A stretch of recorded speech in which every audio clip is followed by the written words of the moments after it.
So hi, this is Nick Williams sitting here with Sarah Rosenthuler. Hi, how are you doing? Hi Nick, very well, thank you. Good.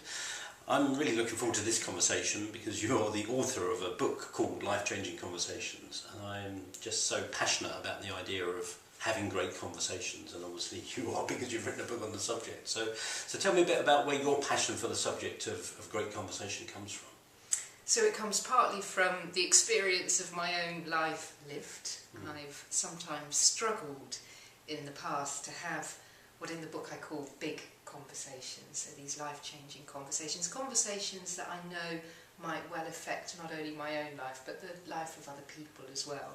And I've sometimes waited not days or months but years to have big conversations. Well, most people listening to this can relate to that. Yeah. Yeah, so I know I've avoided them. I've seen, in my work as a business psychologist, I've seen clients avoiding having conversations. So that's on the more negative side, but on the more positive side, I also know that through having meaningful conversations and inspiring conversations, it makes me feel much happier. And in the workplace, I think it makes people more creative and more productive. I've been thinking a lot about the word kind of engagement recently. And there's the kind of thing of employee engagement, which I'm not particularly interested in, but just wanting to be engaged with each other and engaged with life. And really conversation is the way we do that, isn't it? We talk about engaging in conversation. So I guess by being in meaningful conversation, parts of us get engaged. Would that be right? Yeah, your experience? Absolutely. I think it is through conversation we engage both hearts and minds, really. And I think through face-to-face conversation in particular, person-to-person conversation, it could be over a telephone call, it could be via Skype, then that is particularly meaningful, can be particularly fulfilling in a socially networked world where it sometimes feels much easier to send the email or do a text or a tweet, but I just don't think you can beat face-to-face conversation. No. And I guess our life does evolve conversation at a time. Would you say that? One of our friends, Robert Holden, talks about that kind of idea that we evolve a conversation at a time. Do you subscribe to that idea? Is that your experience? I do very much, because I know, again, in my own life, when I've actually managed to call up the courage and have the conversation rather than avoid it, then I've always felt better about myself. It's almost, my sense sometimes is it's like having the conversation is the threshold that I've got to cross in order for the next chapter in my life to beautiful begin. Way of putting it.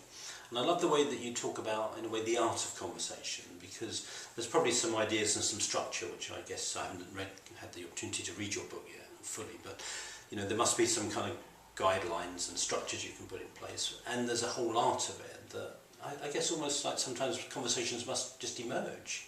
You don't even know you're going to have a conversation sometimes, but by engaging, the conversation emerges. Is that your experience? Yes, conversation I think is it's deeply fascinating, and it is somewhat paradoxical as well, the challenge of it, because I think on the one hand there's a lot we can do to prepare for having a big conversation. It really helps and makes a difference to go in with a game plan and consciously thinking through some strategies and tools, which I have covered in the book. But the paradox is that I think once we actually encounter the other human being, to a large extent we have to let that go and then just step into the moment and trust our intuition and kind of do the dance with the other person. Because if it's a true conversation, it's a co-creation, and neither of us, or none of us, if there's more than two of us, are actually in control. No, it's almost like it has, I almost get the sense when you're speaking, it's almost like a conversation has a life of its own, and we're almost like instruments of the conversation. Is that your experience? Yes, it very much so. And actually, if we take the word dialogue itself, so it comes from the Greek dia, meaning through, like the diameter is a line that goes through a circle, and then logos, which has different translations, but one of them is the word. So in dialogue, it's the flow of meaning that comes through the words. But I think that word through is absolutely key, because I think in the most creative conversations, we give voice to what is coming through us, not just what is coming from our memory or thoughts that we've churned out hundreds of times before. So there's a genuine spontaneity and creativity, or co-creation, as you say, in the moment when you're having a really wonderful conversation. Yes, and that is both the fantastic opportunity, and it's the challenge, because it's unpredictable. And you know, my ego, you know, finds it challenging when I'm not in control. So there's that double edge to it. And what is it that you love about your work? Because you know, you take your work into organisations with individuals and groups around conversations. What lights you up about doing that? I'm curious. Well, I think the highest performing teams that I've worked with are the ones that are able to have challenging, creative, inspiring conversations where they get fresh ideas for whether it's about developing new products or services.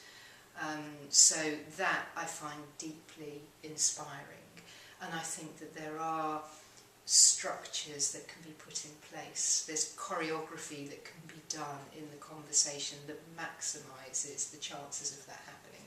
There are no guarantees. And then, you know, in another scenario, I find it very fulfilling when, for example, people are working in silos and they're not having, you know, maybe two teams aren't talking to each other, and there's a real loss of productivity. Work is getting duplicated, mistakes are being made. So to bring, in that case, two teams together to have the conversation, for, you know, the lights to go on around, you know, we are losing productivity here, it's just, again, it's deeply fulfilling in a different way. Wonderful. Great. Well, thank you for taking the time to have this conversation. So your book is called? Life-Changing Conversations. And it's out in March, isn't it? March it's 2012. Out in March, yes. Great. Well, thank you very much indeed for taking the time to talk. Really appreciate it. Thank you, Nick. Thanks. Hope you enjoyed it.